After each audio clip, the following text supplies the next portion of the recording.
espetáculo vencedor na categoria Musical Revelação no Prêmio Bibi Ferreira desse ano foi Rua Azusa. Eu e a Clara, a gente foi conferir essa semana, o espetáculo ficou em São Paulo muito tempo em cartaz e agora chegou no Rio de Janeiro.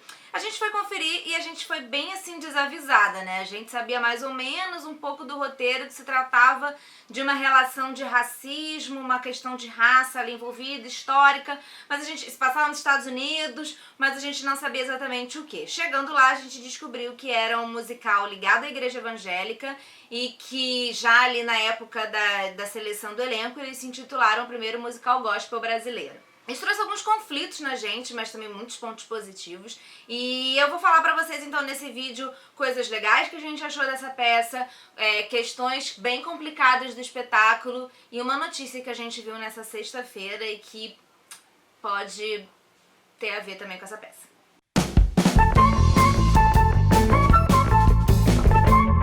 A maior parte dos atores de Rua Azusa é formada por membros da igreja e que trabalham ou pelo menos trabalhavam antes do sucesso do espetáculo de maneira voluntária. E isso é muito incrível porque, assim, todos são sensacionais nesse elenco. O trabalho individual de cada um, de voz e de corpo é incrível e no coletivo também funciona muito bem, quando tem que dançar em conjunto, quando tem que cantar em conjunto. São todos muito sensacionais, com destaque principalmente para as crianças. Tem um menino que canta que tu fica assim que... tu nem precisa entender o que ele tá cantando, que só da voz tu quer chorar. É maravilhoso. E um bailarino também que faz umas piruetas ali, umas coisas que tu fica assim, menino, não é possível fazer isso com o corpo humano, né? Que interessante. O enredo fala de uma rua nos Estados Unidos, na Califórnia, onde o William Seymour, em 1921, ele pregava para negros e brancos, né, no momento que ainda havia uma segregação racial muito forte nos Estados Unidos. Para chegar até esse momento histórico, o espetáculo ele volta um pouquinho antes da abolição nos Estados Unidos, né, algumas décadas antes, contando todo esse período histórico, né, as conquistas de direitos, devagar e sempre lá nos Estados Unidos. Traz ainda a Laura Smith, uma freira branca que teria atuado nesse sentido, né, de ajudar os negros a saírem dos Estados Unidos em países onde não havia mais escravidão. E passa também por danças africanas, né, de comemoração e tudo mais, e são momentos lindíssimos, né? A Clara, que ajudou nesse roteiro e que viu o espetáculo comigo, ela acha, tem um momento de danças africanas que ela acha, assim, o momento mais lindo do espetáculo e realmente você fica assim, porque pelo que ele significa, pelo que ele simboliza e pelo talento dos atores, sabe? E como o espetáculo conta, a abolição significou pouca coisa, porque no fim das contas eles continuaram sem ter muitos direitos e não podiam votar, quer dizer, podia votar, mas aí não tinha terras, não era alfabetizado, então o espetáculo realmente, como a gente já falou, vai passando por esse período que durou bastante tempo de segregação racial legitimada pela lei. Falando de roteiro, um ponto que incomodou muitíssimo nós duas foi o fato de que, assim, o espetáculo ele é um meta-teatro, né? Uma meta-linguagem. É um espetáculo dentro do espetáculo. Então, o espetáculo Rua Azusa musical em cartaz no Teatro João Caetano, no centro do Rio, ele conta a história da montagem de um espetáculo. Então, você tem os atores que estão interpretando personagens, né? E aí você tinha uma quebra muito forte, às vezes, de momentos, né? Quando esses atores estavam interpretando personagens lá do passado, lá da época do William Seymour, e do nada entrava a diretora falando, muito bem, tem que, assim, manter energia. E, tipo assim, a personagem da diretora, ela não tem muitas falas, não tem muito significado, e cortava muito, assim, a gente tava no clima e cortava aquele momento. A gente entende mais pro final do espetáculo que aquilo vai levar pra algum lugar, é importante essa história paralela passada na atualidade, porque isso vai levar pra algum lugar, mas deve haver alguma forma melhor de fazer isso no roteiro, porque havia muita quebra numa personagem que na terceira entrada dela estava me dando vontade de rir, porque assim, amiga, não rolou. E a culpa, coitada, não é da garota, a culpa é realmente de uma questão de direção, roteiro, enfim. O espetáculo, ele foca muito na questão antirracista, né? Isso é o mais importante, ele fala disso em diversos momentos, inclusive de uma maneira, às vezes, muito didática mesmo, né? Que pra quem já tá um pouco envolvido na questão, pode soar até, tipo, bobo, né? Mas é importante que isso seja abordado. E também fala, e isso é um momento muito interessante, principalmente por conta do contexto em que a gente assistiu o espetáculo.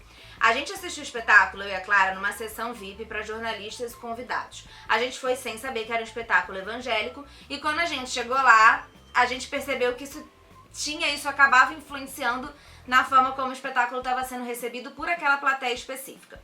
Então tem uma cena mais pro final do espetáculo em que um dos personagens, um casal, vai adotar uma criança e um dos personagens, o pai, né, o que seria o pai adotivo, ele não gosta porque a criança é negra. E aí ele faz uma série de discursos racistas e aí a esposa dele, ela começa a contrapor ele e aí ela fala que ele é pastor, que ele começou na igreja com uma ideia de revolução, com uma ideia de levar a mensagem, uma palavra de paz e tudo mais, e transformou a igreja num negócio, numa empresa. Então ela joga na cara várias coisas que a gente que não tá dentro da igreja acompanha de alguma forma essas discussões e vê com um olhar externo. E ela fala. E aí eu percebi que a plateia se manifestou muito. Então eu percebi que essa é uma demanda interna também dentro da igreja muito grande. Porque quando a gente percebeu que era um espetáculo evangélico, a gente de cara falou, ai meu Deus, porque, enfim, a gente acredita em Deus e a gente foi criado na igreja católica e nem é essa questão. Mas independente de qual igreja seja, e hoje em dia com muitas críticas a todas elas, principalmente as cristãs, a gente vai acompanhando uma série de dentro e de fora, uma série de hipocrisias e uma série de discursos muito explícitos que ganham as redes sociais e hoje em dia tem ganhado também o governo, de maneira que faz com que a gente fique com o pé atrás com tudo que seja relacionado a isso. Então toda vez que eu queria fazer uma crítica, um pré-julgamento durante o espetáculo, me vinha na cabeça os meus amigos, né, que são frequentadores de igrejas evangélicas e que trazem todos os mesmos questionamentos que a gente, que são antirracistas, anti-misoginia, que são anti-homofobia, essas coisas todas, e que lutam de dentro da igreja também para acabar com certos pensamentos. Então eu falei, vamos assistir esse espetáculo porque pode ser esse tipo de coisa. Então quando a plateia, que era formada basicamente por membros da igreja, se manifestou contra isso, né, se manifestou assim, a favor da fala da garota que tava ali criticando o marido dela, que era um pastor e que transformou a igreja numa empresa, eu achei bem interessante e a gente assistiu nesse contexto do espetáculo. Então o espetáculo ele traz essas críticas, né? E tem, quando fala do antirracismo, né, eles citam, né, frases, inclusive frases que muitas pessoas usam, eu conheço pessoas que usam assim no dia a dia corriqueiramente sem perceber que estão sendo racistas, como por exemplo, isso aqui é um trabalho de preto, ou eu não posso denegrir a minha imagem. Então muita gente não sabe que tá sendo, que são frases e palavras que têm um contexto racista muito forte. Isso o espetáculo mostra. Mas tem uns pontos negativos que me incomodaram muito. Primeiro, é muito importante que quem vai assistir saiba que é um espetáculo religioso, porque chega um momento, no primeiro ato não, são 2 atos, um intervalo de 15 minutos, então dá umas 2 horas e meia, 2 horas e 40 de espetáculo no total. O primeiro ato não, mas o segundo ato, ele é muito religioso, porque mostra realmente quando o William Seymour, ele começa a atuação dele ali na igreja, e é muito religioso. E tem um determinado momento que eu não sei se foi porque a gente assistiu nesse contexto específico, ou se é assim que a plateia devolvia muito, ou se é no geral, em que realmente vira um grande culto, assim, né? Parece que você tá dentro de um culto religioso. Então, são os cânticos de igreja muito fortes, as manifestações corporais muito fortes, né, e tudo mais. E dentro desse contexto era glória a Deus, aleluia, na plateia inteira. E a gente ficou assim, né? A gente tava bem deslocada ali, né? Acho que a gente realmente não imaginava que fosse acontecer dentro desse lugar, né? Aliás, uma coisa, antes de eu continuar com outras críticas, tem uma coisa que eu achei interessante nesse espetáculo e na verdade agora é um total achômetro. Eu não sei de história das religiões pra saber se isso tem a ver ou não, então se você souber me ajuda, mas eu achei muito interessante, eu fiz essa conexão na minha mente e me fez sentido pra mim. Eles dizem no final do espetáculo, no encerramento, que esse grupo, essa congregação da Rua Azusa, lá é responsável pela existência de basicamente todas as igrejas pentecostais e neopentecostais que existem hoje em dia, né? Que todos devem muito ao pessoal da Rua Azusa. E aí eu fiquei pensando, e aí em outro momento, um pouco antes, aparece uma reportagem de jornal, um garoto lendo uma reportagem de jornal, que realmente existiu, de alguém criticando as pessoas daquela rua porque as manifestações religiosas deles eram muito diferentes do que se entendia como igreja naquela época, né? Que era basicamente branca, os negros não podiam se misturar, então tudo tinha uma vertente muito europeia. E aí existia uma crítica muito forte, porque eles falavam em línguas, tinham manifestações corporais e recebiam entidades, então recebiam espíritos e manifestações intensas, e muitos pulos, e muitos braços, e muitas pernas, e falavam em diversas línguas. Isso parecia uma seita satânica para os outros evangélicos brancos que vinham de fora. Um pouco antes, ainda voltando no espetáculo, quando está falando da abolição da escravidão nos Estados Unidos, mostra essa dança, né, essa coisa física da dança africana, né? Então são os negros que foram, né, quando a escravidão foi abolida, eles comemorando dentro dessa dança e dentro de outras línguas e tudo mais. Então, na minha cabeça, eu fiz uma relação, como essa foi uma igreja que basicamente começou acolhendo esse povo negro que não podia ir na igreja evangélica tradicional, me trouxe muito esse pensamento de que muito do que a gente conhece dentro da igreja evangélica hoje em dia, que a igreja católica também pega de alguma forma, que é você falar em línguas, e movimentações de braço, e movimentações de corpo e tudo mais, isso tem uma ascendência lá das danças africanas e de religiões afro, né, que foram adaptadas. E aí você vai adaptando da maneira que convém, né? A igreja foi adaptando dentro do que convém para saber o que é o Espírito Santo e o que é o espírito do diabo, mas há uma adaptação, mas tem uma ascendência comum. Se você entende de história da religião, me tira essa dúvida, porque me pareceu muito isso. Voltando em outras questões que eu acho importante da gente saber desse espetáculo, que é uma coisa que faz muita falta, é a questão feminina. Então, assim, o espetáculo deixa muito claro que a questão de raça é importante de ser debatida dentro da igreja, que existe uma necessidade de dizer somos todos iguais, o racismo não tem mais espaço aqui, né, não tem como isso funcionar mais, mas a questão da mulher, ela simplesmente não existe. Então a gente percebe que isso ainda é um outro passo a ser superado, né?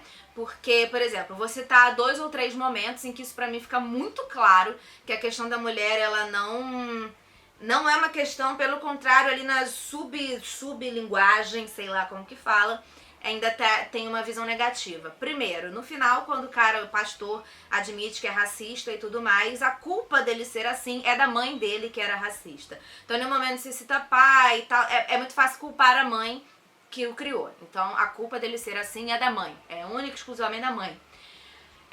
Outro ponto, já quando eles estão encenando o passado. A mulher que é prostituta, né, são algumas mulheres que são prostitutas, e que elas inclusive contam a história delas e por que elas estão ali, assim, de maneira breve. Então, claramente uma questão social, inclusive porque a maior parte delas é negra, então, dentro daquele contexto, elas sendo negras e tudo que elas viveram, é claramente uma questão social elas estarem na prostituição. E o William Seymour, ele entra falando que tudo é pecadora e tudo mais, que tem que encontrar Jesus, e a salvação para essas mulheres é quando elas encontram a igreja e encontram Deus e tudo mais. Então, assim, ainda traz a mulher nesse lugar da pecadora, que tem que encontrar Deus e tal, quando na verdade é uma questão única e absolutamente social ali que está acontecendo, né? E eu tava vendo também, existe um documentário na internet sobre a Rua Azusa, né, que tem esse viés religioso muito forte, afinal de contas é uma história religiosa, e fala que poucas pessoas conhecem essa história, e realmente eu nunca tinha escutado falar, e parece que poucas pessoas dentro da igreja conhecem. E aí nos comentários alguém falou, essa história é pouco conhecida, porque basicamente quem liderou esse movimento, né, as pessoas, o William Seymour foi quem estava ali, mas quem liderou todo um movimento de evangelização ali foram as mulheres. E pra quê que, né, então se tornou um movimento menor exatamente por causa disso. Então, assim, me pareceu que a questão da mulher ainda é uma questão complicada dentro de uma igreja tão patriarcal, né? Que a gente vê um bispo, um grande bispo aí falando que a filha não pode fazer faculdade porque quem tem que ser o cabeça da relação é o marido. Então acho que é uma barreira aí pra gente passar. E aí, dentro de todo esse contexto, eu ia ter gravado esse vídeo na quinta-feira pra subir na sexta, né? Hoje vocês estão vendo no sábado pra frente. Não sei quando vocês estão vendo. Eu ia gravar esse vídeo na quinta, não deu tempo, gravei na sexta. Sexta de manhã, que no caso é hoje que eu estou gravando, acordei, abri as minhas redes sociais e li uma matéria que dizia o seguinte. Falava do Roberto Alvim, Pra quem não sabe, o Roberto Alvim é aquele que recentemente criticou a Fernanda Montenegro, né, falou umas atrocidades, e que lá atrás, ele é ator, diretor e tal, lá atrás, alguns meses, ele falou que não conseguia mais trabalho nenhum desde que ele declarou apoio já nas eleições ao Bolsonaro. E o Bolsonaro falou assim, vem aqui, venha trabalhar com a gente por uma cultura mais evangélica e mais de Deus e sem marxismo cultural. E aí ele tá trabalhando, hoje em dia ele é o diretor de arte do Centro de Artes Cênicas da Funarte, e existe um projeto chamado Projeto de Revitalização da Rede Federal de Teatros. E aí a revista Veja, estou citando a revista Veja, ela teve acesso a documentos de um processo que está rolando, e que o Teatro Glaucio Rocha, no centro do Rio, seria transformado no primeiro teatro do país dedicado ao público cristão. Vou ler aqui. De acordo com os documentos que constam de processo aberto na Funarte, o espaço será entregue à Companhia Jeová Nice, fundada em 2000. O grupo tem orientação evangélica. É o mesmo grupo que é responsável por Rua Azusa e que faz esse projeto de arte e de teatro e trabalha com filme e trabalha com muita coisa desde 2000. O processo a que a Veja teve acesso afirma que o país vive um momento crucial no combate cultural. Segundo o texto, é preciso que o governo do presidente Jair Bolsonaro atue firme e propositivamente na área da arte e cultura, hoje dominada pelo marxismo cultural e pela agenda progressista. Em outro texto anexado ao processo, Alvim afirma que está formando um exército de grandes artistas espiritualmente comprometidos com o nosso presidente e seus ideais. Segundo ele, todos estes estariam dispostos a dar suas vidas pela edificação do Brasil através da criação de obras de arte que redefinam a história da cultura nacional. Eu criei milhões de teorias da conspiração na minha cabeça que não me parecem tão conspiratórias, mas eu acho que a internet ela já tem teorias da conspiração suficientes, não precisam da minha, né? Mas realmente assisti o espetáculo, trouxe essa série de críticas na minha cabeça, conversei com algumas pessoas, fiz um compilado aqui mais ou menos do que a gente discutiu, e aí me vem essa notícia hoje, e é isso, assim, eu acho que o que eu posso dizer pra vocês é que a gente sempre tem que estar atento ao que está acontecendo dentro dos teatros, dentro das artes. A gente tem visto muita peça sendo censurada. A gente falou de censura no nosso último vídeo, vou deixar aqui em cima. O nosso último vídeo foi na semana passada, já tiveram mais uma meia dúzia de espetáculos, não estou exagerando, uma meia dúzia de espetáculos sendo censurados só essa semana, mostras, filmes e tal, por conta de temática principalmente LGBT. Então, assim, é muito importante a gente tentar entender o que está acontecendo e ficar atento, porque pode parecer, né, ser conspiratório dizer que é um projeto, mas isso já foi dito explicitamente, né, que existe um projeto de transformar o Brasil numa nação evangélica. Então eu acho que a gente tem que ficar atento. Então é isso, um beijo e até o próximo vídeo.